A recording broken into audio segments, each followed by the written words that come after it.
হ্যাঁ রিনাদি বলো। হ্যাঁ মিনতি, বাবা একদিন কোথায় ছিলি, ফোন তুলিস নে কো?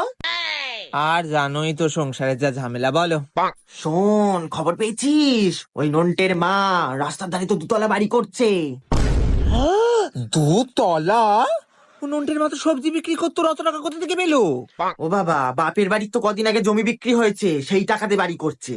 বাবা ভাবো, আর আমাদের সামনে কত নাকে কান্না কাঁদলো, ওর খাওয়া হয় না, ও নাকি ফুটপাতে এসে বসবে, ও সংসার চলে না। দিদি নাম্বার ওয়ানে গিয়েও তো মিথ্যা কথা বলে এসেছিল যে ওর নাকি ওকে নাকি বের করে দেবে বাড়ি থেকে, ওকে নাকি ভাত দেয় না বাড়ি থেকে। এই চুপ কর তো। আর শুধু তাই নয়, ওই বাড়িতে তো ওই মার্বেল, টালি, পাথর, তারপরে ওই ছাদে কি লাগাই জানো, ঘরের ছাদে?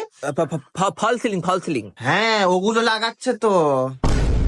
বাবা, তা বিশাল খরচা তো ওগুলোর। বাবা, এদিকে পা শুদ্ধ বলে বেড়াচ্ছে